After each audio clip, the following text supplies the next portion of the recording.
নির্বাচন অনুষ্ঠিত যাচ্ছে।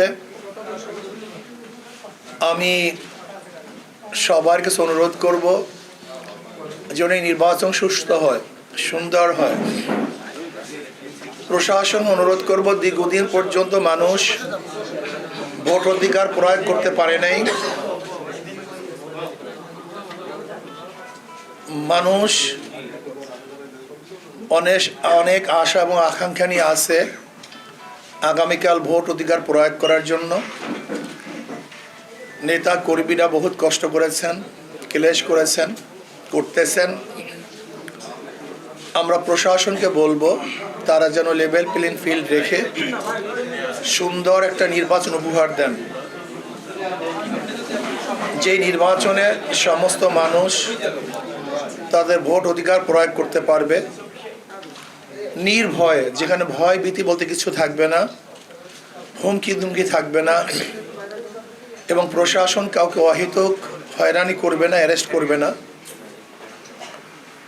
আর আমি ভোটারদের কাছে বলবো, ভোট একটা পবিত্র আমানত, এর চেয়ে দামি কোনো জিনিস নেই।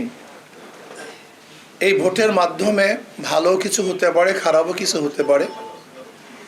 এই ভোটের মাধ্যমে চাঁদাবাজি বন্ধ হতে পারে, চাঁদাবাজি চলতেও পারে। এই ভোটের মাধ্যমে চুরি বন্ধও হতে পারে, চুরি বন্ধও হতে পারে, আবার হরদমে চুরি চলতেও পারে। এই ভোটের মাধ্যমে সন্ত্রাস নির্মূল হতেও পারে, আবার সন্ত্রাস বৃদ্ধিও পেতে পারে। এই ভোটের মাধ্যমে অবৈধ অনৈতিক কাজ বন্ধ হতে পারে, এই ভোটের মাধ্যমে অবৈধ অনৈতিক কাজ চালু হতে পারে। তার মানে হলো ভোট হলো ভালো এবং মন্দ ডিসাইড করার, পার্থক্য করার একটা মাধ্যম। আসলে আমাদের কাছে ভোটের কোনো গুরুত্ব নাই, ভোটের গুরুত্ব আমরা অনেকেই বুঝি না।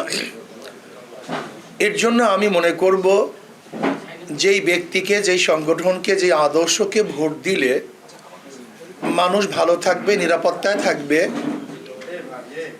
যেই মানুষকে নির্বাচিত করলে চাঁদাবাজি থাকবে না, গুন্ডামি মাস্তানি থাকবে না, মুসলমান, হিন্দু, বৌদ্ধ, খ্রিস্টান সবাই একই সাথে একত্রিত হয়ে সুন্দর একটা সমাজ গড়তে পারবো, আমি মনে করি এমন এক ব্যক্তিকে নির্বাচিত করা উচিত।